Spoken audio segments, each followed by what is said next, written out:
Et salut et bienvenue à tous dans cette 28e émission en direct. Direct. Alors voilà, attention, quand je dis direct, c'est que peut-être ce soir il va y avoir des problèmes techniques parce que je sens que mon partenaire en face de moi n'est pas trop rassuré. Mais bon, c'est pas grave. De toute façon, c'est le direct, c'est comme ça. Et sachez aussi, pour ceux qui nous le demandent, vous pouvez retrouver toutes nos archives sur notre chaîne YouTube NX Réflexion, ainsi que sur notre site internet NX Réflexion. Voilà, c'est très simple. Si vous voulez revoir des shows que vous avez aimés ou d'autres que vous n'avez pas pu voir mais vous avez entendu parler, non, celui de la semaine dernière qui a fait couler beaucoup d'encre avec David Villemin qui a carrément été énorme pour certaines, c'était le top 3 des shows à notre réflexion, on va dire. On a aussi eu Sébastien Tortelli, Jacques Vimon, Stéphane Dassé, Olivier Nittard et les meilleurs pilotes français comme Valentin Tellier, Mathis Boramé, etc. J'en passe pas mal, on en aura d'autres. On a failli en avoir un de marque ce soir, mais bon, il nous a planté parce que bon, Skype était pas trop son truc. Mais bon, c'est pas grave, on lui en veut pas. Je pense qu'on le retrouvera après les vacances. Et celui que je retrouve avant ses vacances, parce qu'il va partir à la Réunion pour aller défier les Réunionnais sur leur terre, c'est Blaise Abadi. Comment ça va, Blaise? Et ça va très très bien. Mais quand tu parlais de problèmes techniques, j'ai l'impression qu'on en a un parce que je t'entends un petit grésillement. Donc dites-nous en commentaire sur le live si vous entendez bien notre ami Nico, si vous m'entendez bien, si ça se passe bien ce soir. Je sens qu'on va avoir quelques petites galères avant de partir en vacances. Je sens que nos connexions internet sont déjà elles en vacances. Donc on va voir ça. Et sinon ça va très bien. Me tarde de partir en vacances à La Réunion exactement. Pas pour défier les Réunionnais mais pour m'amuser comme, comme je l'avais dit. Non, non, Ça, voilà. ça, Blaise, entre nous, c'est vraiment un discours de loser. Exactement. Mais bon, tu sais, on n'est pas là pour se faire mal comme dirait quelqu'un qu'on connaît. Et l'important, c'est de participer. Exactement. Non, non, mais donc ce soir, une petite, on va dire une petite soirée juste avant la trêve estivale. Donc petite soirée dans laquelle on va répondre à quelques questions. Ensuite, on parlera des courses qu'il y a eu ce week-end. Elles ont été nombreuses. Il y en a eu du côté du MXGP et de l'autre côté de l'Atlantique avec le MXUS. On va voir un petit peu les résultats. On va voir ce qu'il s'est passé en détail. On a vu des courses, on a vu des résumés de courses. Donc, on va faire le débriefing de tout ça. Et toujours, on terminera par la fabuleuse et la célèbre question du jour que Nico nous présentera avec brio, comme d'habitude, avec grande classe et grand talent. Tout à fait. Et plusieurs personnes disent qu'on m'entend mal. Je sais pas toi de ton côté, Blaise, si le grésillement, tu l'entends toujours ou pas. Moi, je l'entends un peu, ouais. Faudra. Ouais, donc du coup, désolé pour ça. Blaise a oublié de le mentionner, mais il y aura aussi le fameux tirage au sort que tout le monde attendait, en plus de la question du jour, le fameux Exactement. tirage au sort pour gagner un kit déco Aid Racing. Donc on va le faire en fin de show. Restez avec nous. Vous allez voir, c'est encore franchement, techniquement et à niveau logiciel, Blaise, tu taquines tellement que tu nous as sorti un truc, c'est impossible de tricher. Donc il me tarde de voir ce résultat. Et la bonne nouvelle, c'est que là, ça grésille plus, donc je pense qu'on va être au top. Alors par contre, quand on parle de problèmes techniques, j'en ai un, c'est-à-dire que je ne vois pas les commentaires, donc je vais compter sur toi, Nico, pour C'est me bon. lire tous les commentaires. Mais Ne sinon, t'inquiète pas pour l'instant, les habitués, hein, comme d'habitude, notre grand supporter de Blake Baguette est déjà là, est déjà connecté, et ah, il nous a dit, il fait savoir qu'on est en retard de 3 minutes, ainsi que Benji MX, hein, pour ceux qui ne le connaissent pas, Benjamin Ricard, et photographe officiel, on va dire, de la Ligue Occitanie, et officiel maintenant pour la partie France, France tout à fait. et ailleurs même. Tout à fait. Je me demande s'il n'est pas photographe officiel aussi de Plus belle la vie, parce que là, il est rageux, je peux te le dire. Aïe, 20h30, c'est pas aïe. une heure pour lui pour faire un show, mais c'est pas grave. C'est pas grave, bon, on a pas mal de questions, donc on va lui prouver à Allez. Benji que les questions sont plus intéressantes que Plus belle la vie, et ça, c'est pas une mince affaire pour nous, donc on a intérêt d'être à la hauteur parce que ça s'annonce Et très très compliqué. d'ailleurs, c'était une nouvelle. On a essayé sur Instagram, on a eu pas mal de questions. C'est sur la fameuse, le fameux gadget, on va dire qu'ils ont sorti il y a pas très longtemps. Pose-moi une question et j'ai été agréablement surpris, même si c'était une photo de toi, Blaise, j'aurais pas cru que les gens soient autant passionnés. Ouais, ouais, exactement. Ça s'est bien passé. On a eu pas mal de questions, donc on va essayer de balayer un petit peu tout ça. J'espère qu'on. Moi, je vois mon petit Facebook qui est bloqué, donc j'espère que tout le monde nous voit bien, nous entend bien. On verra ça. Mais oui, On verra ça va ça. le faire. Je vais faire, Bon, allez. je vais faire confiance à la technique. On démarre par ces questions puisque c'est vous ce soir les invités. N'hésitez pas à en poser aussi en live. Et je démarre avec la première question Instagram de Hugo16. Je suppose que soit il est né en 2016, soit il a le numéro 16 tout simplement. Il souhaiterait changer de moto, Blaise. Pour toi, c'est quoi quelle est la mieux entre une 125 KTM, donc SX, ou une 125 YZ? Moi, justement, j'ai essayé la 125 Husqvarna, donc qui se rapproche un petit peu plus, on va dire, de la 125 KTM. C'est une moto assez puissante. Donc niveau moteur, moi j'étais agréablement surpris. Une bonne moto avec pas mal de couple, pas mal de force, pas mal de puissance. Donc au niveau moteur, rien à dire. Niveau suspension, c'est là où il y a une différence entre la KTM et l'Husqvarna. Alors moi, c'était il y a 2 saisons, donc je ne sais pas si ça a changé avec les fourches à air, pas à air, etc. En tout cas, tout ce que je pense moi, c'est que la fourche à air, faut éviter. C'est quelque chose que j'ai pas réussi à régler, que j'aime pas trop. Donc voilà, à ce niveau-là, si la 125 En fait, KTM, t'avais pas réussi, attends, je te corrige parce que tu n'avais pas réussi à la régler sur les CRF parce que tu as eu de longtemps des fourches à air. Par contre, sur les 125 Husqvarna en 2016, c'était bel et bien des fourches à ressort, oui, hein, voilà, c'était les ressort, dernières. mais quand il nous parle Hmm, de KTM, c'était des fourches à air justement sur le KTM. tout à C'est fait, pour ça que je te dis ça. effectivement. J'avais essayé aussi une KTM à cette époque-là Hmm, et j'avais pas apprécié la partie suspension, alors que la partie moteur, oui. C'est pour ça que, hmm. bon, pour moi, KTM, c'est très. Alors, c'est toujours pareil, c'est un avis personnel, comme quand vous voyez des comparatifs sur MotoVert, sur des autres sites, c'est vraiment des avis personnels quand même. Il y a une partie généraliste, mais il y a une partie personnelle. Moi, pour moi, la partie moteur, c'est bon, c'est très puissant.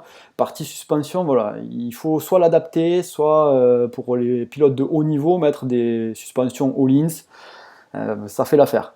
Après, pour la 125 YZ, ben, c'est une moto un peu plus polyvalente, c'est une moto qui marche pas trop mal, un peu moins bonne au niveau moteur, mais par contre niveau suspension, niveau assise, niveau réglage, ben, c'est bien, c'est une bonne moto.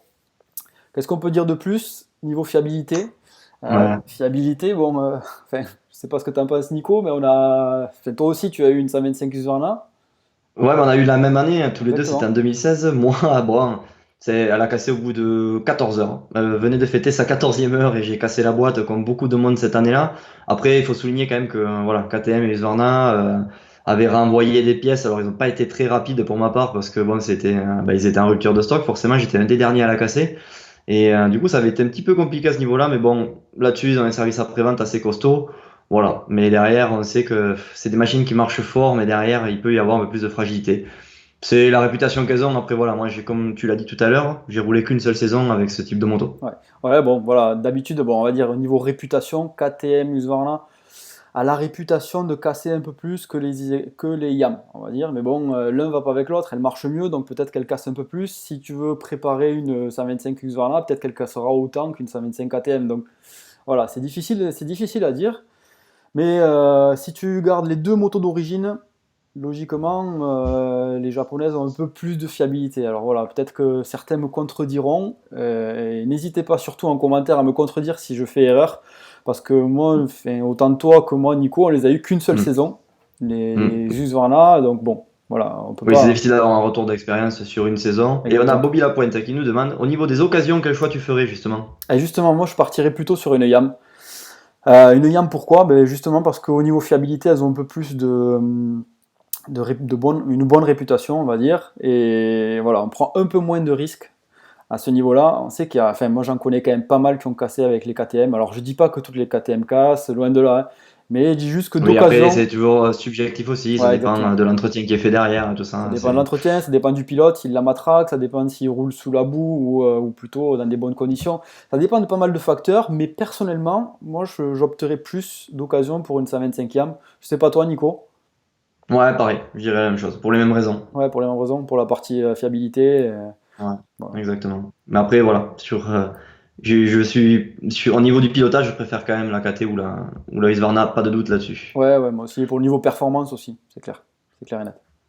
Bon, on parlait de la mécanique, on va parler un peu du pilote. On a une question de Kylian qui nous demande muscu ou cardio pour le motocross. Si tu devais choisir un des deux, Blaise. Ah, un des deux, je choisirais plutôt cardio. Cardio avec, on va dire, alors pas de la muscu, mais renforcement musculaire. Voilà, je choisirais ça. Alors, comment je travaillerais si je devais reprendre à zéro, si je devais retourner à mes 14 ans, on va dire. Je ferais pas mal de footing, je dirais, des footings assez longs l'hiver, plutôt fractionnés l'été, enfin Hmm. printemps-été, avant la saison. Et j'ajouterais à ça de l'intervalle training haute intensité, c'est-à-dire des périodes de travail d'une demi-heure dans lesquelles on fait des squats, enfin squats sans charge, je veux dire, hein, au poids du corps, pompe, abdos, voilà, des intervalles training comme ça, des circuits training. J'ajouterais ça à mon physique, donc ça ferait travailler, on va dire, le cardio et la muscu, mais pas muscu au sens propre, en ayant des charges élevées comme on voit dans les salles de sport, mais plutôt en travaillant au poids du corps. Ça permet de se muscler, de se renforcer musculairement, de tenir mieux les manches, mais sans pour autant avoir ce qu'on appelle le syndrome des loges, mal au bras, d'être rigide sur sa moto et de ne pas travailler en souplesse. Voilà ce que je ferais moi si je devais recommencer à mes D'ailleurs, 14 c'est un ans. peu sur les lives qu'on a eu, hein, on a enfin, Sébastien Tortelli, Jacques Villon, ils proscrivent vraiment la musculation. Ils disaient si tu, bref, comme tu t'en as parlé, tu as très bien résumé, hein, c'est le syndrome des loges et tout ça. Il faut garder quand même l'aspect cardio et poids du corps, je pense que c'est bien. Ouais. Ça peut être très très bénéfique là-dessus. La plupart du temps poids du corps, mais tu vois comme on l'avait vu avec le live de Rubini, oui c'est Steven, je ne me trompe pas. Stéphane, ouais. Stéphane, pardon. Stéphane Rubini qui lui par contre travaille et j'ai du mal ce soir. En crossfit, pardon. Voilà, il travaille en crossfit aussi. Alors, on n'est pas entré dans le détail dans la question qu'on lui avait posée, mais bah, tu vois que certains bons pilotes peuvent aussi varier et travailler en crossfit. Moi, pour moi, les bons pilotes ne faisaient pas du crossfit justement parce que ça fait travailler pas mal les avant-bras. Ben, lui nous a démontré le contraire, donc on voit que l'entraînement des pilotes peut varier de l'un Ouais. à l'autre, mais dans la plupart des cas, on n'a quasiment aucun pilote qui fait de la musculation pure à soulever des charges très très lourdes, quoi. Ouais, tout à fait. Pour rester sur le physique, on a juste une question sur le live de LM Jojo qui nous dit parlons alimentation. Pour une bonne préparation d'avant-course, plutôt rillettes du Mans ou maroilles? Moi, Bon, je serais plutôt sur des rillettes. Je partirais sur des rillettes. ouais, ça c'est pour moi, pour les enduristes comme moi, vin rouge, pâté avant de partir. Et le midi aussi pour prendre ça dans le camelback, rempli de Ricard. Non, voilà, l'alimentation, je pense honnêtement, Blaise, à notre niveau, si tu fais du sport à côté, que tu t'entraînes en moto, l'alimentation, c'est pas ça qui va te faire gagner des manches. Si tu fais que ça, si tu t'alimentes bien et que tu t'entraînes pas à côté, ça servira pas à grand chose. Non, il faut Après, dire. ça sera toujours un petit plus. Faut pas, le jour des courses, éviter de manger des burgers, des pizzas et des quiches la veille et le jour des courses. Mais bon, pour moi, à notre niveau, on va dire à niveau ligue, voire même championnat de France national, quand tu es dans les 10, tu peux encore te permettre de te faire plaisir en mangeant, Non, au moins la semaine. en fait quand on s'entraîne en motocross, il faut se recentrer sur ce qui est vraiment, vraiment nécessaire. Moi, je pense qu'on l'a vu avec les pilotes de talent avec lesquels on a parlé, qu'il y a trois choses qui sont nécessaires pour être bon. Je l'ai dit dans pas mal de vidéos quand même déjà. C'est premièrement la technique, et moi, pour moi, personnellement, c'est ce qui est primordial pour être bon. Deuxièmement, le physique, et troisièmement, le mental.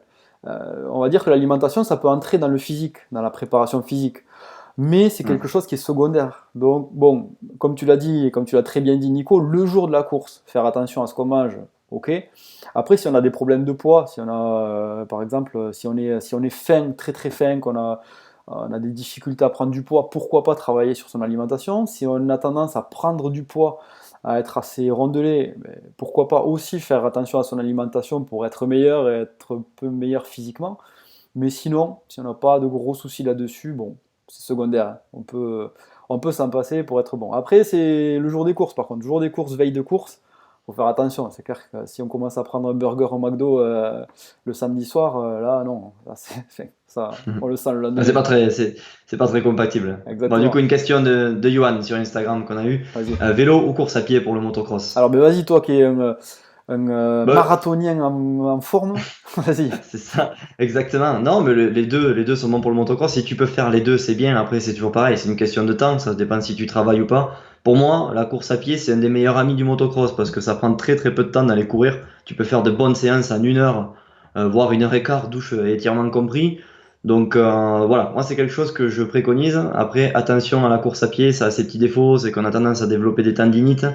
Si on n'a pas des bonnes chaussures, si on s'étire pas bien, si on court tout le temps sur du goudron, sur du dur, voilà, ça a ses petits défauts. Le vélo est beaucoup moins traumatisant, tout comme l'est la natation. Et voilà, il y a plein de sports annexes, ils ont tous leurs qualités et leurs défauts. Maintenant, voilà, là tu parles de vélo ou course à pied. Pour moi, les deux sont très très bons pour le motocross.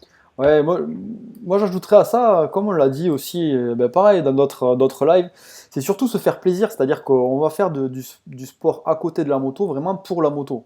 Il faut partir de ce principe-là. Donc si on le fait pour la moto, ben, autant se faire plaisir et autant y aller avec envie. Donc si on doit aller faire de la boxe, ben, il faut qu'on aille se faire plaisir à la boxe pour être bon pour la moto. Mm. Si on doit faire de la course à pied, ben, il faut quand même que ça nous fasse un minimum plaisir. Alors on sait que c'est dur quand même, mais il faut que ça nous fasse plaisir. Pareil pour le vélo. Il faut avoir et du temps et le plaisir de le faire. Alors certains n'aiment pas du tout s'entraîner physiquement, ben, il faut prendre le sport qui nous fait le moins chier, entre guillemets, et qui nous permet de Mm. nous amuser un petit peu pour quand même s'entraîner physiquement. Donc je Ouais, pense. surtout que maintenant, il y a de plus en plus de sports de salle, comme le squash ou le foot en salle et tout ça. Alors, c'est très compliqué de travailler du spécifique avec ces sports-là, mais c'est toujours mieux que de rester assis sur son canapé, et c'est très ludique. Et voilà, si t'as pas vraiment le temps et que t'as pas vraiment l'envie, c'est vraiment des sports que je conseille. Ouais, bon là on t'entend un peu moins bien, ça recommence à grésiller Nico. Je savais qu'on allait avoir des problèmes ce soir, Aïe, aïe, je le aïe. savais, mais ça va revenir, je fais Bon, confiance au matériel. Non mais t'as raison, je parlais, ouais, non, je parlais de squash et de sport en salle. Ouais. ouais, t'as raison, les sports en salle ça peut être pas mal, ça peut se faire entre amis. Donc si on arrive à trouver un groupe d'amis, le seul problème de faire du sport avec des amis, c'est que il faut que eux aussi soient aussi constants que toi. C'est-à-dire quand toi tu veux faire du sport par exemple 3 fois par semaine, ben, si eux à un moment donné ils viennent le lundi et que le mercredi ils te disent ah non je peux pas, je dois voir ma copine, le vendredi ils te disent ah ben non je peux pas parce que voilà, j'ai autre chose à faire. Ben, il faut quand même y aller soi-même et se forcer, quoi. Si on commence à attendre après les autres, c'est là où c'est compliqué. Et c'est là où moi, justement, à l'âge de 16-17 ans, j'ai eu une difficulté parce que j'attendais après quelqu'un juste pour faire le physique. Et au bout d'un moment, tu te dis, bon, allez, stop, je fais mes trucs tout seul. Parce que sinon, si je commence à attendre après les autres, ça avance jamais, quoi. Nico, autre question?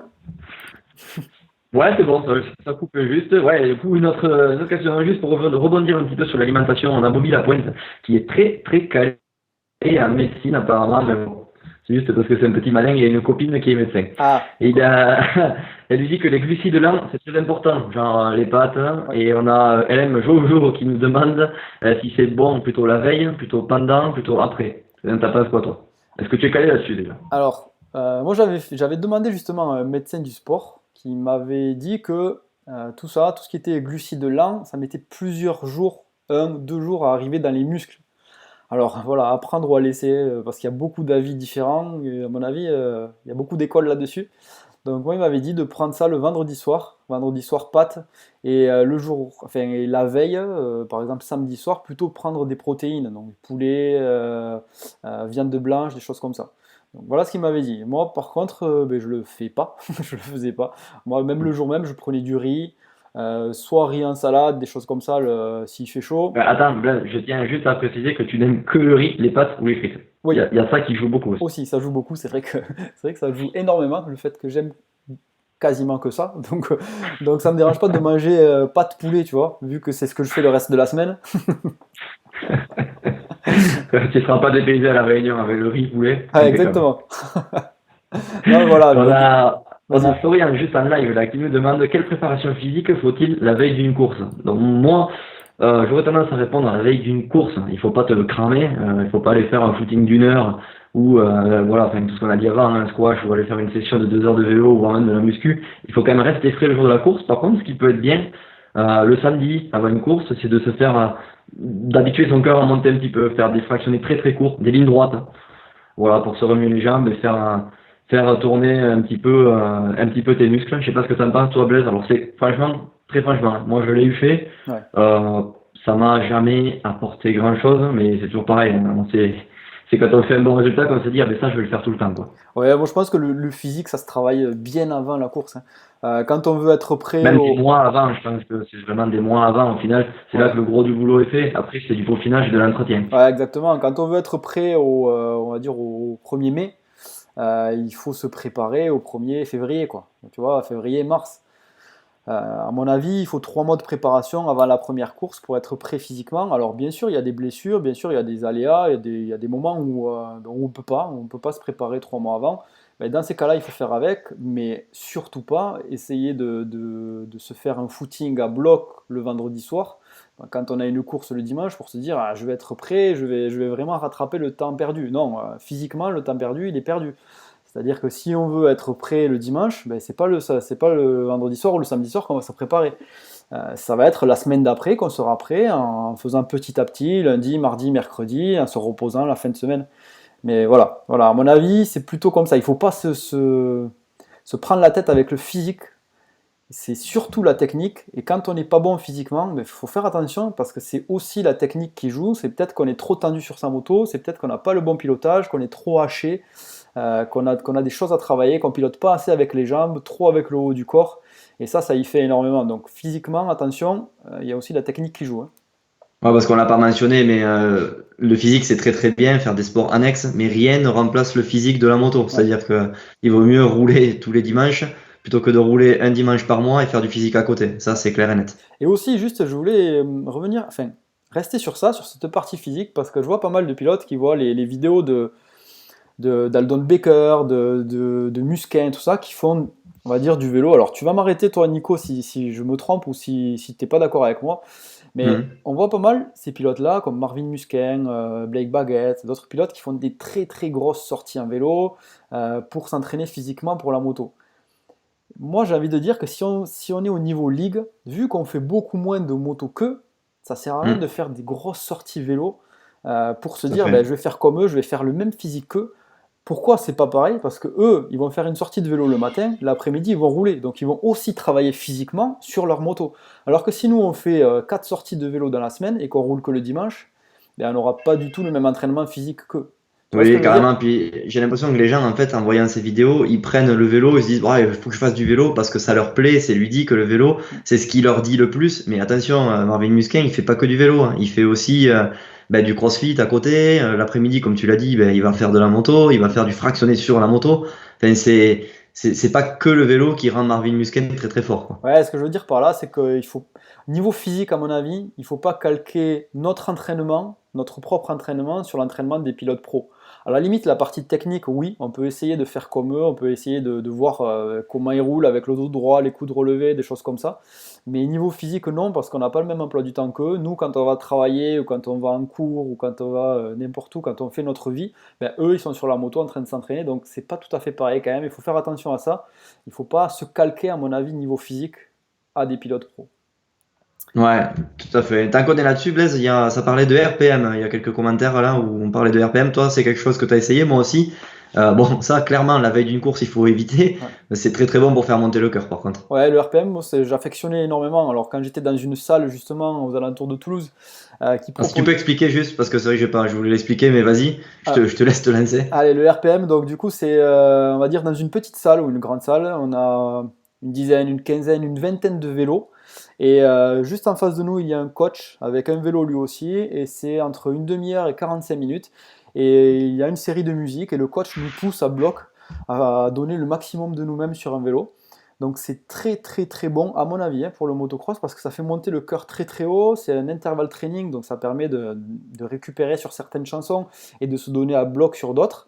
C'est entre 30 et 45 minutes, ouais plutôt 45 minutes d'ailleurs, 45 minutes même on a des RPM longs d'une heure et du coup on voit que ça ressemble quand même au motocross parce que motocross c'est une manche de 20-25 minutes à bloc, là on a 45 minutes quasiment à bloc avec quelques périodes de récupération donc pour moi, ça ressemble quand même pas mal au motocross niveau cardio. Et en plus de ça, ben, ça permet de travailler les jambes niveau physique. On arrive à se forger quand même le bas du corps. Donc c'est quand même pas mal. Toi, qu'est-ce que t'en Ouais, penses? mais je rebondis, je passe sur une autre question. On va changer un petit peu de sujet. On reviendra peut-être sur le physique parce que c'est vrai que pas mal de gens, d'abonnés ont des questions là-dessus. Mais j'ai une question de Sylvain qui nous demande bientôt du quad dans MX Réflexion. Alors Sylvain, oui, on devait faire justement avec une très très bonne connaissance de Nico, qui pour pas le citer, c'est son beau-frère. On devait faire, on devait faire un défi quad. Alors en quoi consistait le défi quad? On va pas le révéler parce que ça risque de se faire. Voilà, on devait faire une journée filmée avec une moto, donc soit Nico, soit moi, soit les deux, un quad, et faire un petit défi sur le même circuit avec les deux pilotes, un pilote spécialisé quad et un ou deux pilotes spécialisés motocross. Voilà, ça se fera certainement, on espère le faire, on aimerait le faire, et c'est quelque chose qui nous tient vraiment à cœur justement parce que des fois on balance un peu gros sur les quads, et voilà, si on prend nous une raclée par des quads, ben, ça nous remettrait un peu les pieds sur terre, donc ça serait pas mal. C'est top. Ouais, tout à fait. Du coup, je rebondis sur une question qui était un petit peu plus loin, mais on me demande, Camille, qui nous demande, Nico, à quand ta prochaine course en tant que speaker? Ben, plusieurs dates de Calais déjà. La prochaine, ça sera le 4 août en motocross nocturne d'Oribaï, qui est un motocross un petit peu local, mais qui va recevoir des pilotes du championnat de France élite comme Henri Giraud. Tout J'en proche ai de d'autres. Toulouse, hein, à quelques kilomètres de Toulouse, on va dire à 15 Ouais. minutes de Toulouse, 15-20 minutes. Exactement, quand je dis local, c'est proche de chez nous. Et voilà, donc il y aura ça le 4 août. Et la prochaine, puisqu'on parlait de quad, ça sera la finale du championnat de France élite quad. Alors je sais pas trop comment je vais me dépatouiller de ça. Il va falloir que je garde quand même la tête haute, balancer deux trois vannes sur les quads. J'espère que je vais y arriver sans me faire jeter des fléchettes dessus. Et ça sera à Gimont au mois de septembre, championnat de France élite quad.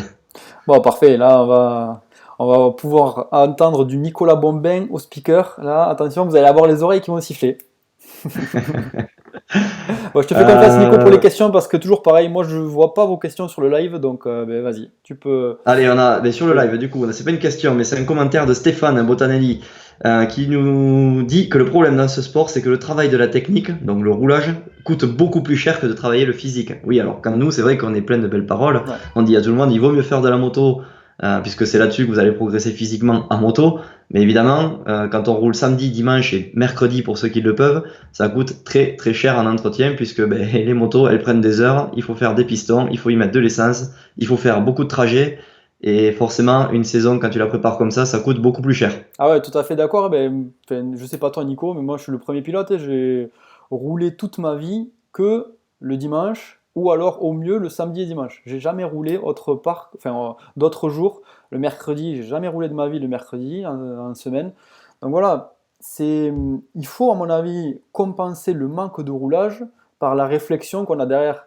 C'est-à-dire que si on roule qu'une fois par semaine, que le dimanche, mais que ce dimanche-là, ben, on va faire des tours de circuit sans réfléchir et sans chercher à s'améliorer, ben, on va pas s'améliorer, ou alors on va s'améliorer lentement. Si au contraire, on essaie de travailler méthodiquement en essayant de passer le virage qui nous pose problème, de se consacrer 20 minutes, 20, 30 minutes là-dessus, en essayant de passer le saut qui nous pose problème, ou au contraire en appuyant sur les endroits où on est fort, ben, peut-être qu'on va progresser un peu plus vite. Donc moi, à mon avis, les pilotes qui ont un peu moins de temps de roulage devraient compenser par cette réflexion qu'il y a derrière. Alors après, c'est facile à dire, hein, toujours pareil. Quand on a un entraînement où il y a 100 motos, c'est pas facile à faire.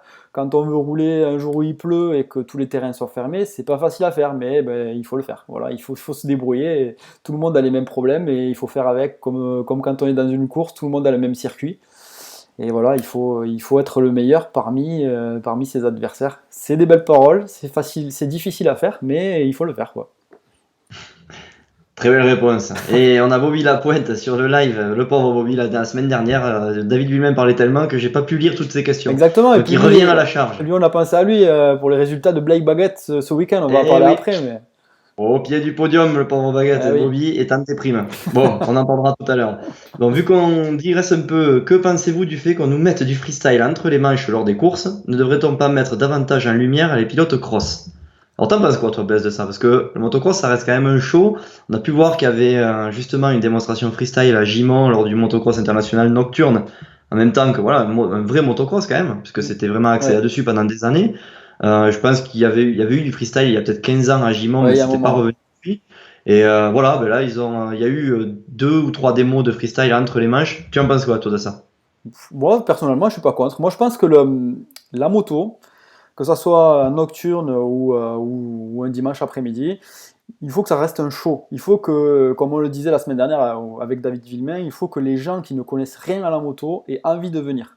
Il faut que ça se popularise, on va dire, un maximum, et il faut que le maximum de personnes aient envie d'amener ses enfants, ses grands-parents à la course du coin pour voir et pour que ça se popularise un maximum. Donc si le freestyle amène un plus, pourquoi pas, je suis tout à fait d'accord. Si lors d'une course freestyle, une petite course moto amène un plus, ben, pourquoi pas aussi. Voilà, c'est la Ouais, c'est ce seule. qu'il disait la semaine dernière aussi, Bobby. C'est qu'il Ouais. disait, dans ce cas-là, pourquoi sur les grands shows freestyle, on met pas des courses de motocross à côté, quoi. Ouais, après, c'est d'un point de vue matériel, peut-être, parce que ça se fait dans une arène la plupart du temps, ou dans un endroit. En fait, pour un show freestyle, on a besoin de quoi? D'une rampe et d'une butte de terre. ou alors dans les gros shows freestyle, plusieurs rampes et plusieurs buts de terre. Et c'est pas tellement compatible avec le motocross parce qu'en général, si on a juste une rampe et une butte de terre, on n'a pas la place de faire un terrain de motocross autour. Et si c'est un peu plus pro, on a plusieurs rampes et plusieurs buts. Et du coup, on n'aura pas non plus la place de faire un terrain de motocross. Mais à mon avis, Après, vas-y. ça s'est fait quand même du côté de chez Bud Racing sur la Saint-Vincent de Tyrosse. Ils Oui, faisaient un gros big air où ils faisaient venir vraiment énormément de freestylers. Et à côté, il y avait une course de motocross. C'était un national. En plus, ça roulait pas trop mal. mm, Et ils arrivaient quand même à concilier les deux. Alors voilà, c'est exactement. vraiment le freestyle qui attirait du monde parce que c'était au mois de juillet D'août, ou août août, quand ouais. tout le monde allait à la plage. Et voilà, vraiment beaucoup de monde allait voir le big air à Tyrosse. Mais il y avait quand même pas mal de, voilà, il y avait quand même une course de motocross à côté. Donc c'était assez sympa. Et comme tu le disais, c'est un show, je pense que c'est bien, ça peut attirer du monde, quelqu'un, tu vois, des gamins qui viennent voir du freestyle, parce que quand t'es gamin, ça te fait quand même plus briller les yeux que des manches de 40 minutes ou 20 minutes même. Ouais. Et du coup, je pense que c'est des gamins, et ben voilà, ils vont voir du freestyle, ils vont terner leurs parents, leurs grands-parents pour avoir une moto à Noël ou à leur anniversaire.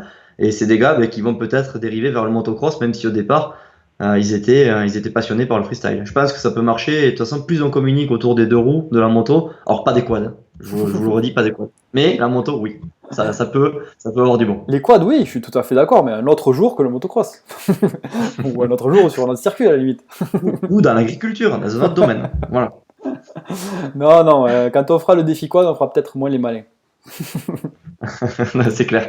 Là, après, Bobby, il dit c'est surtout l'écart des primes, en fait. Des primes qui est dommageable. Bon, peut-être il considère, Bobby, que les freestylers sont plus payés que les crossmen. Alors attention, hein, parce que ça c'était peut-être avant, hein, pour avoir discuté avec pas mal de freestylers, notamment des freestylers qui ont un niveau comme nous de ligue, on va dire, au niveau France, et d'autres freestylers qui sont très très bons.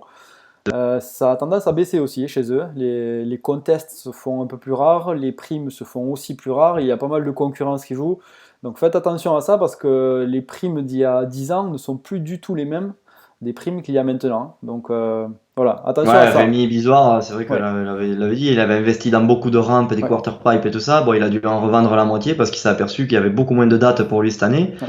Et la concurrence est de plus en plus relevée, je pense, en termes voilà, il y a beaucoup plus de pilotes de freestyle qu'avant. Et du coup, ben, c'est plus compliqué de se faire payer 200 000 euros sur un événement, quoi. Ouais, voilà, quand on prend par exemple, alors je dis un exemple au hasard, quand on prend 5 000 € par contest, si il y a 2 ans il avait 30 contests et que cette année il en a que 5, ben voilà, hein, et vous faites le calcul Mm. vous-même, son salaire à la fin de l'année il est divisé par beaucoup.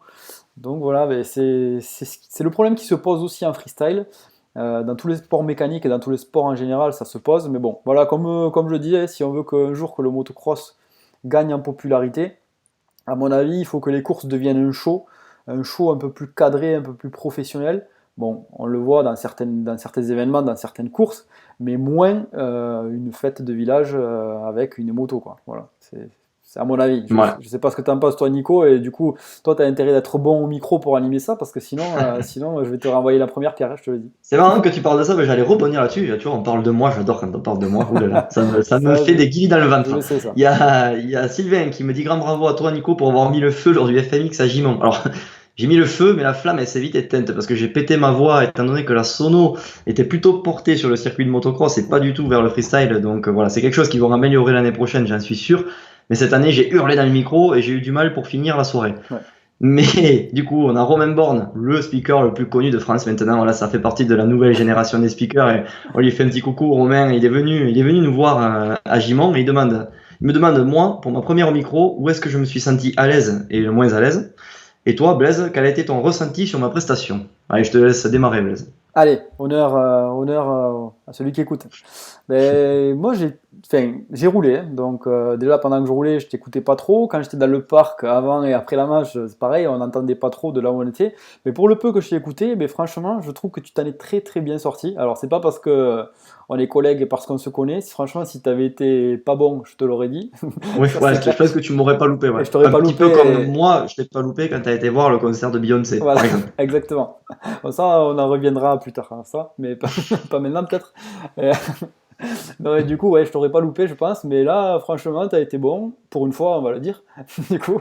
Donc, t'as su animer. Vous étiez en binôme, donc c'est plus facile pour commencer.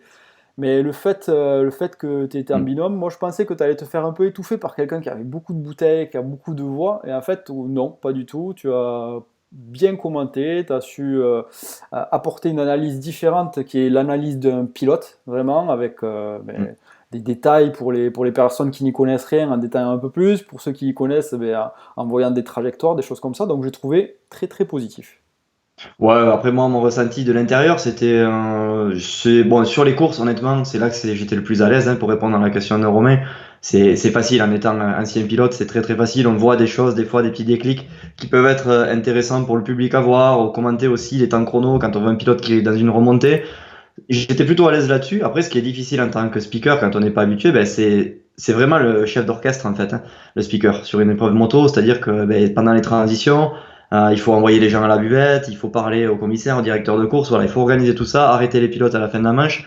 Tout ça, c'est quelque chose, il faut parler sans forcément être lourd. C'est la partie qu'il faut que je travaille, je pense, mais ça va venir, c'est pas très compliqué, c'est juste du travail. Et voilà, on va dire que c'était là-dessus, j'étais le moins à l'aise, mais comme tu l'as dit, Blaise, on était en binôme, et je pense que le spectacle était de qualité quand même, au final. Ouais, oui, oui, oui, très franchement, pour avoir assisté à une petite partie de spectacle, c'était au rendez-vous. Donc là, il n'y a pas de souci là-dessus, ça s'est très bien passé. Et j'espère que. Ah oui, non, oui, tu as une course tout seul, bien sûr, à Gimont. Donc Et là, ouais, j'y vais, les quads, je vais me le taper tout seul, exactement. normalement. Donc là, ça sera pas la même histoire et je serai là pour te noter à la fin de l'événement. Aïe, aïe, aïe, aïe, aïe. Atten- Là, Là, attention. correctionnel. Bon, pour revenir sur les questions, assez parlé de moi ce coup-ci. Essayez la moto de Stewart, ça vous tente? C'est Nico qui nous demande ça. Alors, je sais pas, personne n'a de nouvelles de James Stewart. Et on a Nico sur Instagram qui nous écrit, qui nous demande d'essayer sa moto. Alors, je pense que c'est plutôt une réplica, mais t'en penses quoi, Blaise? Est-ce que essayer des motos des autres, ça te plaît? Ah oui, oui, j'aimerais bien. J'aimerais bien. Après, allez, si je devais choisir une moto de James Stewart, je choisirais une 125 Kawa. Tu vois, alors je sais pas en Ouais. quelle année c'était exactement, mais je choisirais une 125 Kawa, c'était les Pro Circuits, je pense de mémoire, qui marchait fort là. Tu vois, Non, c'est, il a jamais été chez, attention, il a jamais été chez Pro Circuit, James Stewart, il a été c'était directement chez Kawasaki US à Kawa l'époque. US, ouais. Alors, l'année où il a démarré, c'était 2002, je crois. Mm. Et ouais, là, ces motos, c'est vrai que ça donnait Voilà. envie, quoi. Bon, Si, bon, le problème, c'est qu'on s'imagine avec Stewart dessus. quitte à choisir une moto de Stewart, bon, j'aimerais bien d'abord le voir rouler à lui sur cette moto-là, et après l'essayer, ça me plairait, ouais, ouais, ça me plairait. Toi, t'essaierais laquelle, Nico?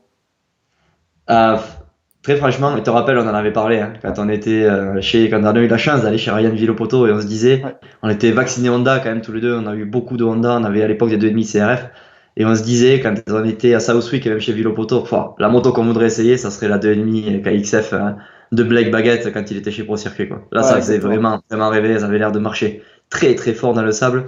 Je pense qu'elle marchait même mieux que les KTM à l'époque, du moins aux US. Et ouais, là. Ça, c'est vraiment, pour moi, c'est des avions de chasse. C'est Ouais, des moi motos. aussi. Kawa Pro Circuit, là. Les Kawa Pro Circuit, c'est vrai, en 2,5. Là, c'est vraiment une Hmm, moto de rêve, quoi. C'est la moto que j'aimerais bien essayer un jour dans ma vie. hmm. Après, on a Yon Primo qui va peut-être nous dégoûter ça. Petit message, petit clin d'œil à Yon, qui se marie ce week-end d'ailleurs. Ah, Yon, je crois que ce week-end ou le week-end qui suit. Donc on Philippe. ne devrait pas tarder à le revoir en France. Et n'hésitez pas à aller le harceler quand il descend de l'avion. Je sais que Yon Primo a beaucoup de fans. J'espère qu'il se déplacera avec des kits plastiques à adapter pour sa 25KX. En tout cas, félicitations à lui. Tout à fait. Bon, il y a quelqu'un, donc Corentin, qui nous demande un live avec Gauthier Paulin. C'est pour quand? Ah ben, ça, là, en général, on va dire en règle générale, les invités des lives, c'est Nico qui les prévoit. Donc c'est lui qui gère ça. Donc ben, Merci de m'avoir Nico, rejeté la patate chaude. exactement. Nico, ça va être à toi de le contacter et de voir avec lui. Bon, je pense qu'on va pas l'embêter pendant sa saison. Non, je l'avais. Alors, il avait répondu favorablement puisque je l'ai vu à la Capelle Marival. On avait fait une petite interview avec lui, très très sympa, très très disponible. Il avait dit qu'il se rendrait disponible pour le live. Après, voilà, en pleine saison, il nous avait fait comprendre que c'était très très compliqué, qu'il avait beaucoup de demandes, beaucoup d'obligations aussi, qui sont demandées par son team, Husqvarna. Donc voilà, on va pas trop l'embêter avec ça pour l'instant. Je pense qu'en plus, pour quelqu'un qui visait le titre, il est pas, voilà, en ce moment, il n'a pas les résultats qu'il escomptait. Donc, vous savez, les pilotes, ils sont quand même, voilà, ils sont comme nous, hein, mentalement. Quand tout va bien, eh ben, c'est les plus gentils, et quand ça va pas, ben, ils ont pas trop envie de parler. Et ça, on arrive à le comprendre. Je pense que toi, Blaise, c'est pareil. Le jour des courses, même si j'animais à Gimont, t'appréciais pas trop mes chambrages quand tu faisais des mauvaises performances. Ouais, exactement. Non, c'est vrai que un jour de course où tout va, pas de souci, on peut parler à tout le monde. Mais un jour de course où on est dans le dur, là, où c'est compliqué pour nous, c'est vrai qu'on a plutôt envie de se refermer sur nous-mêmes. Et on le comprend avec Gauthier, on en parle souvent sur le live, il a un style de fou, il a tout pour gagner Mhm. et il n'y arrive pas. Donc c'est compréhensible. Voilà, on l'aura le jour où il voudra bien. Et puis voilà, on espère que ça sera le plus tôt possible. Ouais, effectivement. On a Benjamin, du coup, Benji MX. Ah, On va l'appeler par plus son belle, la vie est pseudonyme. finie, c'est pour ça. Je pense que, je sais pas, soit c'est la pub, soit il a un problème d'orage chez lui, tout a pété la télé, sauf le live MX Réflexion. Donc il nous demande une interview avec le jeune retraité Guillaume Botanelli. Donc c'est vrai qu'on avait son père qui commentait tout à l'heure. Guillaume Botanelli, pourquoi pas? Pourquoi pas le recevoir dans notre live? Je crois qu'il a eu 7 ou 8 titres. Alors peut-être Stéphane va nous corriger dans les commentaires de champion de ligue. C'est quand même honorable. Il a fait des bonnes places en championnat de France national, en élite aussi. Ça peut être intéressant de recevoir quelqu'un comme ça qui est vraiment, voilà, il a notre niveau, mais un peu mieux, je dirais, Blaise. Ouais, exactement, parce que je l'ai souvent eu devant, hein, pas loin devant, mais souvent devant. Donc voilà, dommage pour moi, tant mieux pour lui. Mais c'est vrai qu'on s'est souvent bataillé, c'était bien, c'est un bon pilote de ligue qui a fait des bonnes performances en championnat de France national, en championnat de France élite. Donc oui, pas de souci, bien sûr. Après, de toute manière, je sais pas si vous l'avez vu, mais on a une pause là. Pendant le mois d'août, on fera pas de live pendant le mois d'août, mais en septembre, octobre, novembre, décembre, ça va repartir à fond. Donc ben, il y aura de la place pour tout le monde, de la place pour les pilotes de ligue, les pilotes internationaux, les pilotes même d'ailleurs qui ne sont pas pilotes, pourquoi Ouais, pas. pas mal de personnes de l'industrie. On va pas Voilà. dévoiler tout ça, mais ouais, il y aura vraiment des personnes qui actent pour le motocross, vraiment des personnes très très intéressantes. Ouais, ouais, oui, oui, on va essayer de balayer large pour pas avoir que des pilotes justement et que ça parle motocross mais vu sous plusieurs angles différents. Voilà, on essaie de faire ça et de vrai vraiment dans ce sens-là. Et tu parlais de vacances, mais attention, c'est des vacances. Toi, tu vas rouler à La Réunion, tu vas faire une course là-bas, et à la rentrée, il y a le Kenny Festival. Et là, mon gars, on est inscrits tous les deux en course presse. Bon, les gars, je vous le dis tout de suite. Moi, c'est pas sur moi qu'il faudra compter pour faire des résultats. Alors, vous pouvez peut-être compter sur moi le samedi soir à la soirée du Kenny Festival que tout le monde connaît. Mais pour, voilà, Blaise, déjà, en soirée, je pense qu'il est moins bon que moi. Et en plus, en moto, il est meilleur que moi. Donc là, c'est sûr, on mise tout sur lui et il a intérêt, mais il a vraiment intérêt, et on lui a lancé un défi à tous les autres journalistes, il a intérêt de gagner. Moi, je vous le dis. Et Non, non, Blaise Abadi de MX Réflexion, il va pas au Kenny Festival pour trier les lentilles. ne commence pas à me mettre la pression parce que je vais sortir d'un mois de vacances à La Réunion où j'aurai mangé du curry de poulet et du rougail saucisse à foison. Donc bon, donc on verra bien, hein. C'est toujours pareil. Je pense que niveau performance, on verra où j'en suis niveau physique. Parce qu'on parlait beaucoup de physique tout à l'heure. Je vous disais que l'alimentation était peu importante, mais quand il y a trop d'excès, bon, quand même, Ouais, là, ça faut, commence à peser ouais, sur la ça balance commence à et peser là. sur les temps chrono. On commence à prendre des kilos, ça, on verra bien et on verra la forme du moment surtout. Et je vois un commentaire à l'hôpital qui se fout de la gueule de l'infirmerie avec Benjamin Ricard qui dit putain les mecs tout le mois d'août en vacances la belle vie quoi. Alors ce monsieur pour ceux qui ne le connaissent pas très bien allez le suivre Benji MX16 sur n'importe quel réseau social parce qu'il est très très social hein. Benji il poste beaucoup de photos et je peux vous dire qu'il poste beaucoup de photos de vacances et il est plus souvent dans une piscine qu'au boulot Ah, il y a tout du simplement. camping dans l'air, il y a de la plage dans l'air à chaque fois, ça donne envie de partir quand on le suit sur les réseaux sociaux, je vous le dis.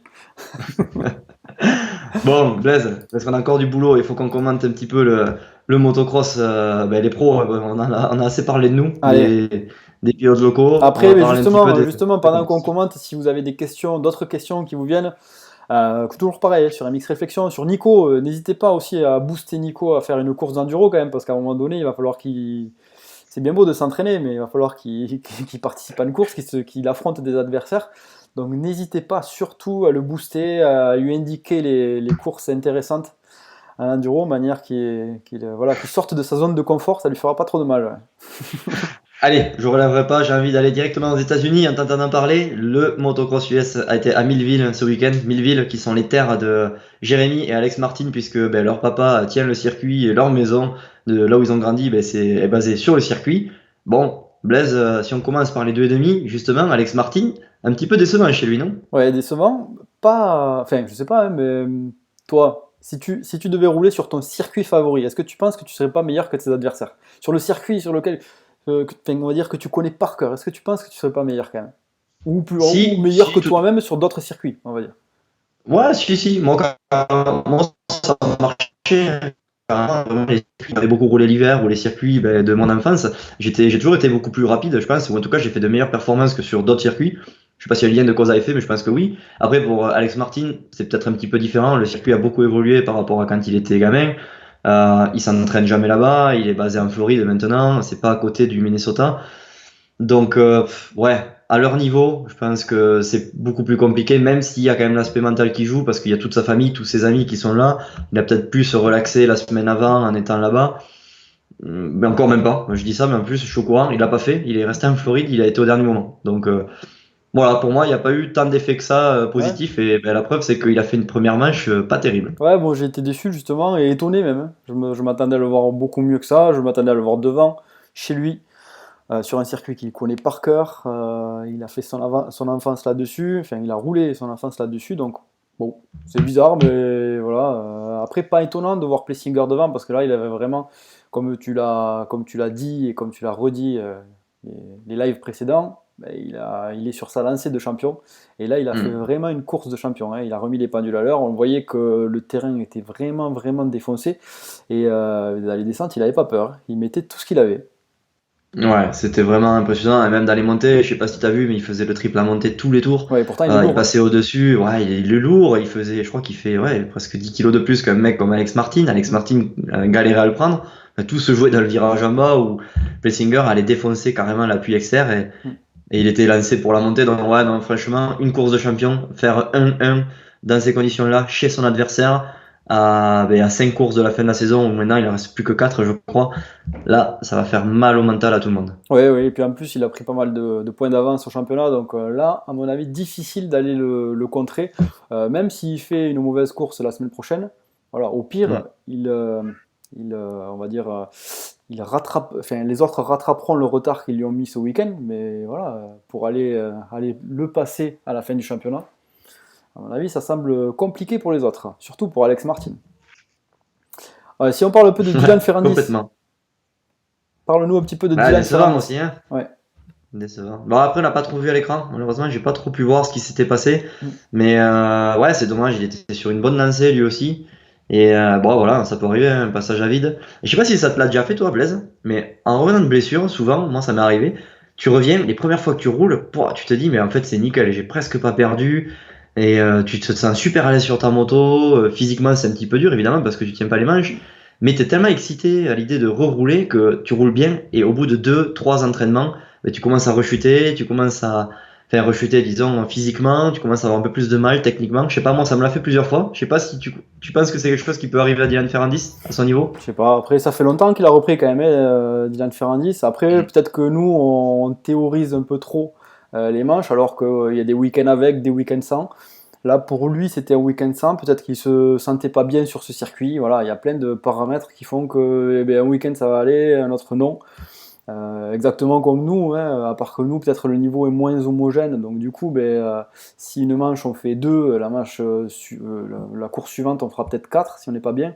Ben, lui, voilà, il fait 10, enfin, on va dire aux alentours de la 10e place, alors qu'il est capable de gagner une manche sur un autre circuit. Voilà, Mm. ça se joue sur plein de paramètres différents, hein. Ça peut être physique, ça peut être le goût du circuit, ça peut être le fait que le circuit était avec une texture un peu différente. Ça peut être plein de choses. Là c'est vrai qu'en voyant à l'écran, à la télé, compliqué à dire. Je sais pas. Je peux pas dire là. Ouais, tout à fait. Pour clôturer avec les 2,5, Blaise, Austin Faulkner, pour ceux qui l'ont pas vu, allez voir, je crois que c'était à 7 minutes avant la fin de la Ouais, manche, ouais. un passage démentiel en bas de la descente. Je pensais qu'il allait tout droit. C'était la deuxième Alors, c'est toi manche? qui m'as dit de bien regarder là-dessus. C'était en première manche, pardon. Première En manche, première ouais. manche, Ouais. première manche, ouais. Première manche à 7 minutes, je crois que c'est à 7 minutes 40 de la fin de la première manche. Regardez bien. 7 minutes 45 pour être précis. Regardez bien, il double, je crois que c'est Smith. Smith. Il Ouais. double Smith par l'extérieur et il prend un petit appui, gros comme mon ordinateur, on va dire, et il le prend à une vitesse. Moi, je croyais qu'il allait sortir de l'appui et qu'il allait même sortir du virage. Et non, il couche tout et ça passe. Ben, comme quoi, on peut voir que tout le monde a une marge de progression assez importante parce que s'il passait tous les virages du circuit à cette vitesse-là, Je peux vous dire qu'il mettrait beaucoup de secondes aux autres parce que là, il est passé très très vite. Regardez-le si vous avez l'occasion.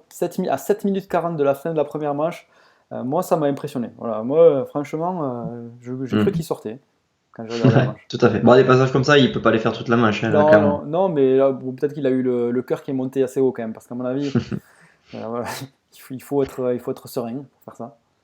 Bon, et un qui a eu le cœur qui est monté moins haut que d'habitude, je pense que c'est sur en 4,50, hein, sans transition, c'est Eli Tomac. Ouais, ouais.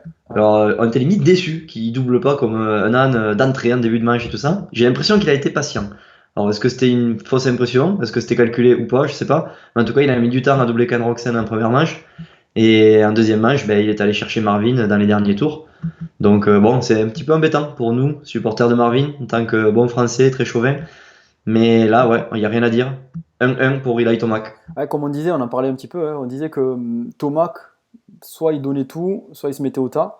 Et là, on aurait dit que, bah, alors, je sais pas s'il donnait tout ou pas, mais dans tous les cas, il est resté un peu derrière. Est-ce qu'il a pris son temps ou est-ce qu'il était un peu moins rapide que d'habitude? Je sais pas, mais dans tous les cas, le résultat est là. Il fait 1 et 1, il n'est pas tombé ce coup-ci. Donc là, ça a Hmm. été efficace en tout cas. On attendait plutôt Marvin Musquin parce que sur cette épreuve-là, il était habitué à gagner les années précédentes. Hmm. Mais bon, Ouais. là ça n'a pas marché pour Marvin, un peu moins rapide, un peu moins à l'aise, un peu plus haché, j'ai l'impression, que lui à le voir rouler.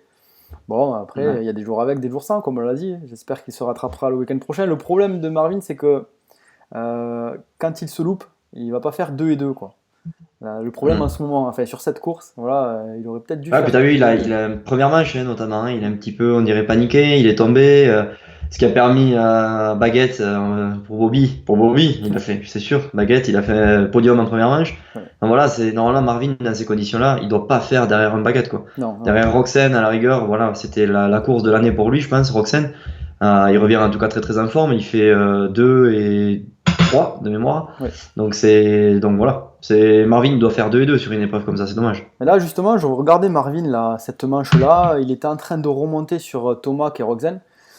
Et il a chuté, c'est dommage parce qu'il commençait à avoir un bon rythme, à revenir, et il a chuté. Bon, tant pis, c'est vrai que c'est le risque quand on veut remonter, se donner à 110% pour raccrocher les hommes de tête et tenter une attaque après. Ça n'a pas marché ce Hmm. coup-ci.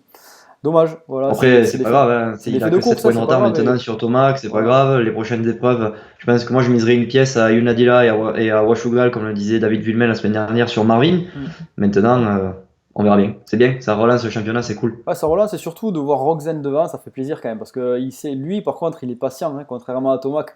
Enfin, alors, est-ce que c'est de la patience forcée ou est-ce que il y arrive quand même, il arrive à se faire une raison. Mais en tout cas, il a réussi à se hisser au plus haut niveau petit à petit.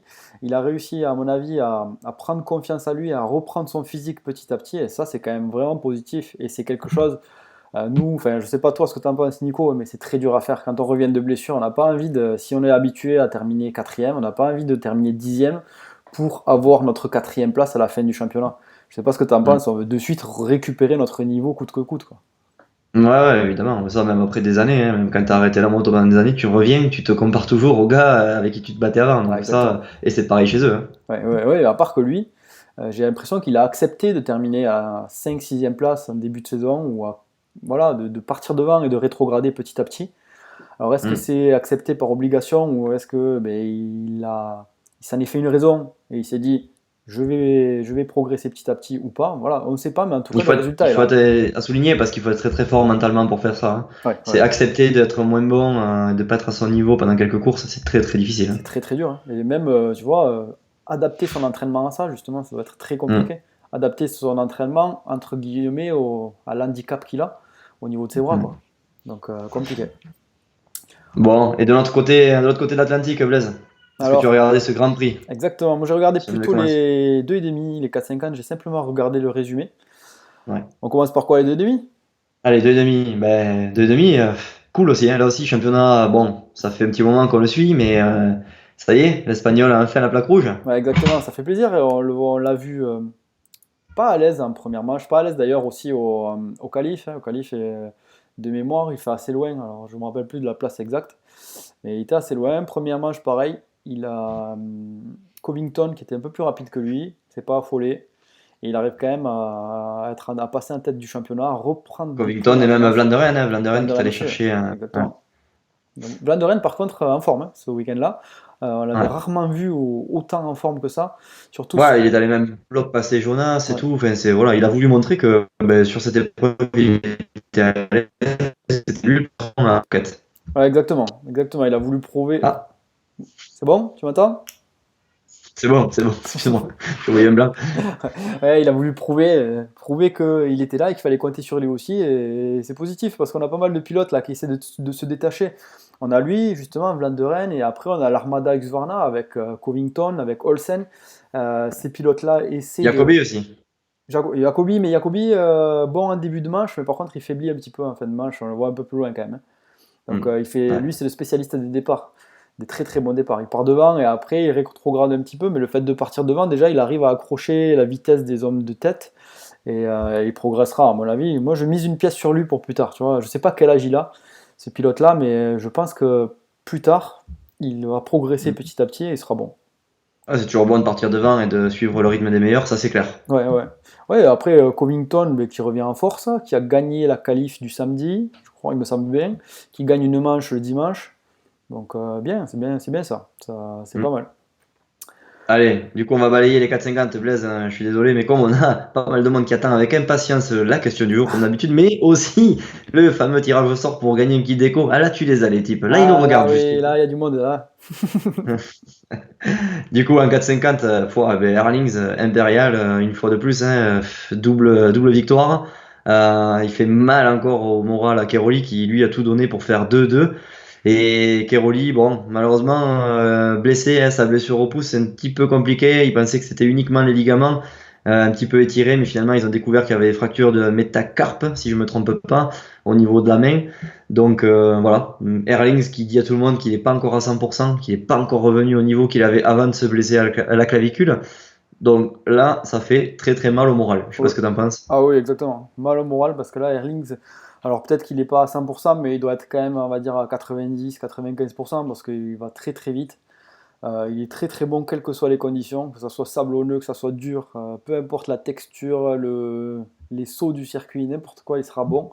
Keroli un ton en dessous, hein, bon, c'est normal, hein, lui aussi il arrive en fin de carrière. La vitesse diminue un peu, et encore, hein, c'est très très honorable pour un pilote de 32 ans d'être à ce niveau-là. Encore, il y a quand même peu de pilotes qui ont duré aussi longtemps que lui. Comme on l'a mis sur la page ce matin, pour ceux qui ne le savent pas, c'est Stéphane Evert qui a quand même le record avec 10 titres mondiaux, et Keroli est encore à 9 titres mondiaux.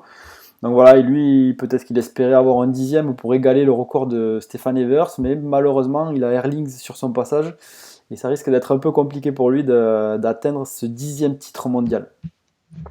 Ouais, tout à fait. Et je rebondis un petit peu sur le live et sur le reste. Tu parlais d'Everts. On a vu son fils rouler parce qu'il y avait le MX 85 où on a vu des pilotes très très talentueux. Alors je connaissais quasiment aucun des noms, mis à part celui de Everts et de nos Français. Mm. Et on a Stéphane qui nous dit que pensez-vous du manque de pilotes français aux avant-postes en GP MX2?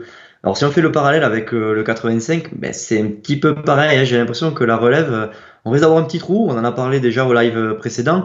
À MX2, ben, on a des gars comme Rubini qui sont capables de scorer du top 10, mais ils sont pas assez réguliers. On a la génération aussi de Zach Pichon qui arrive, mais en 85, on a eu du mal à les voir. On a eu juste Sad Soulimani qui fait 8 du général, mais qui a été quand même assez loin dans les deux manches.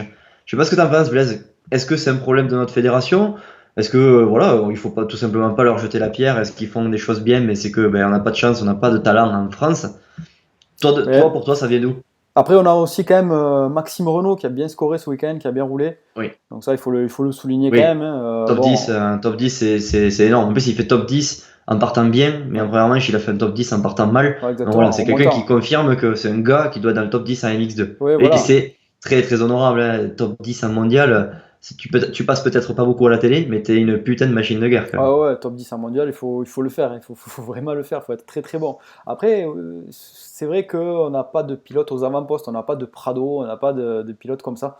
Mais bon, il y a des générations. Est-ce que c'est dû à la FFM? Je sais pas, c'est dommage. L'invité que l'on devait avoir ce soir nous aurait énormément renseigné. Donc bon, Hmm. j'espère qu'on l'aura un peu plus tard. Voilà, on verra retour de nos vacances s'il peut se rendre un peu plus disponible. Mais bon, je sais pas. On en a parlé un petit peu avec David Villemin la semaine dernière.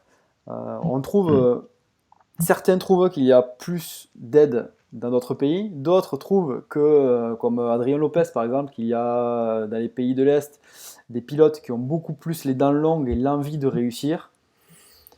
Ça dépend. Hein. Franchement, moi, je pars du principe que le motocross, maintenant, il faut pas mal de moyens. Il faut sacrifier pas mal de choses. Et il y a pas mal de personnes qui sont pas prêtes de nos jours à sacrifier autant de choses pour arriver au meilleur niveau mondial. Ouais, t'as beau avoir les dents longues, c'est très bien. C'est sûr qu'il y a beaucoup plus de pilotes qui ont les dents longues avec peu de moyens qui y arrivent, Ouais. mais il faut quand même des moyens. Il faut aussi que la fédération dans laquelle tu roules, le pays pour lequel tu roules, mette aussi les moyens, qui mettent en place de l'éducatif dans les ligues, parce que ça part de là. Hein. C'est que les gars, c'est très difficile pour un gamin de l'envoyer direct aux France. C'est beaucoup de sacrifices pour les parents, beaucoup de temps passé sur les courses. Donc voilà, non, pour moi, il y a quand même aussi des moyens mis en œuvre par la Fédé. Je pense qu'en France, on le fait quand même pas trop mal, puisqu'ils sont intégrés maintenant sur le championnat de France Elite, donc ils évoluent avec les pilotes pro.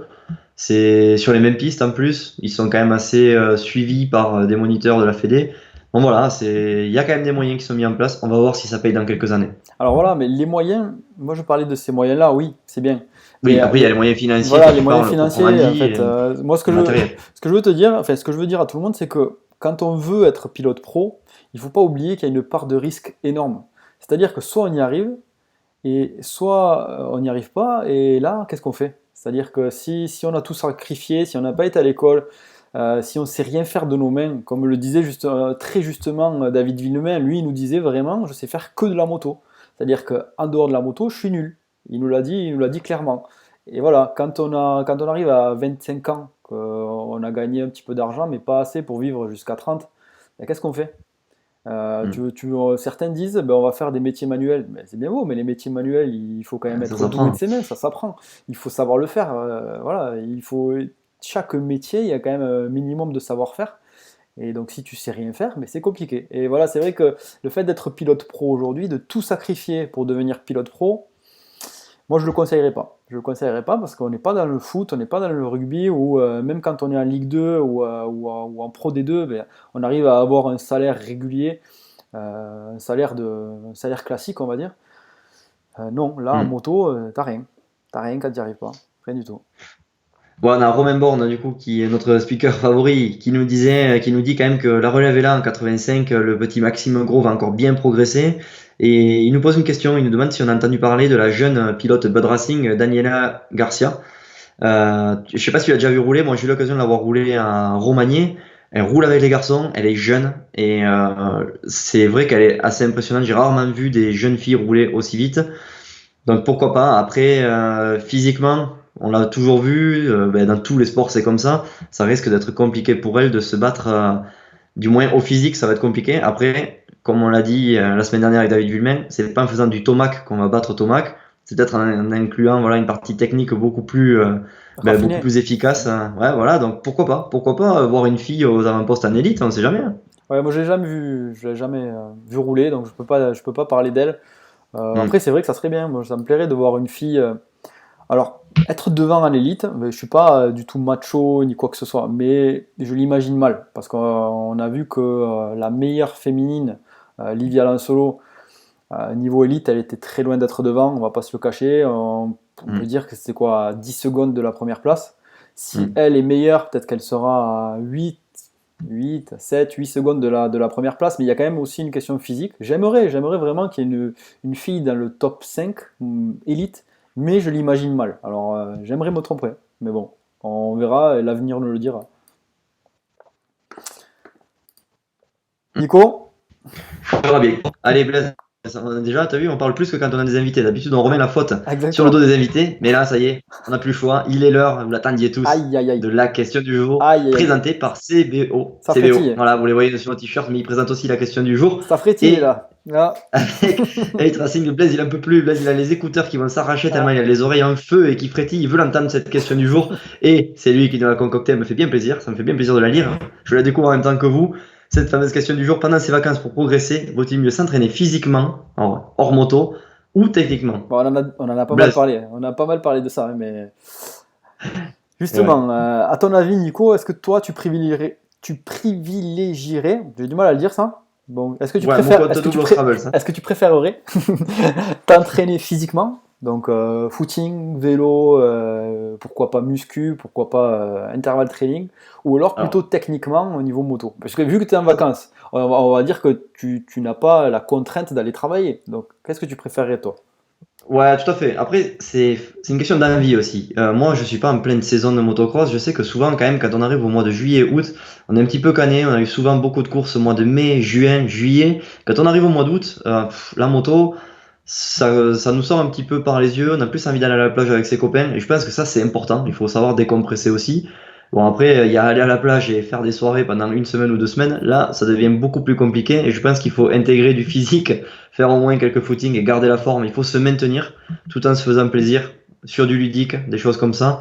Si la moto, vous pouvez pas vous en passer, alors là c'est encore mieux, il faut faire de la moto, mais attention, vous risquez de vous retrouver sur le circuit de la Phare les Oliviers, comme le disait Divi la semaine dernière, au plein mois d'août, 35 degrés, circuit béton, et là, pour prendre du plaisir, c'est assez compliqué.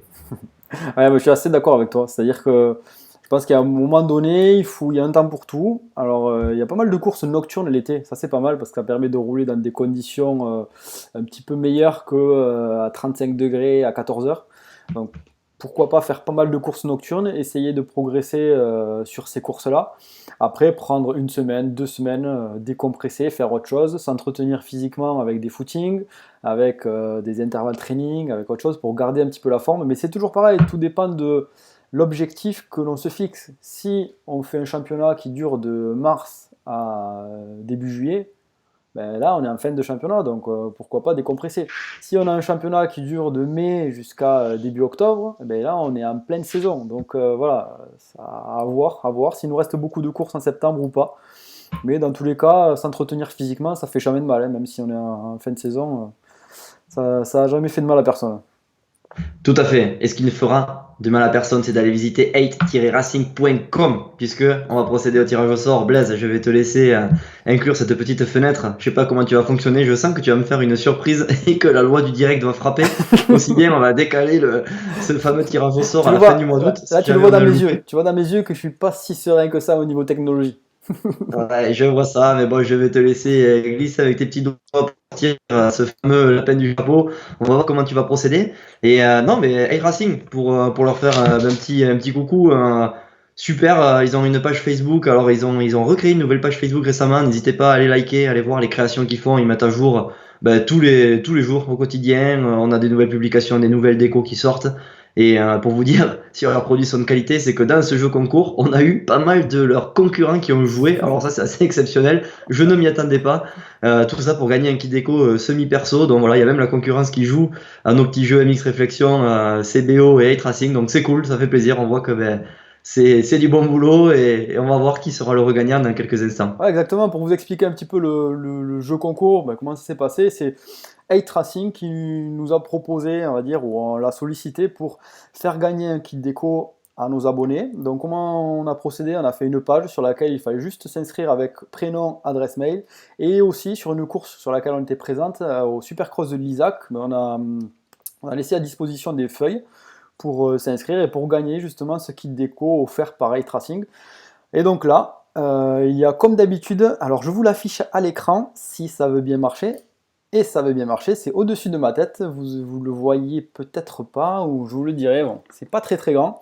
Je vais essayer de zoomer un petit peu. Donc il y a la liste des pilotes, pilotes ou pas d'ailleurs, pilotes ou accompagnateurs qui ont joué.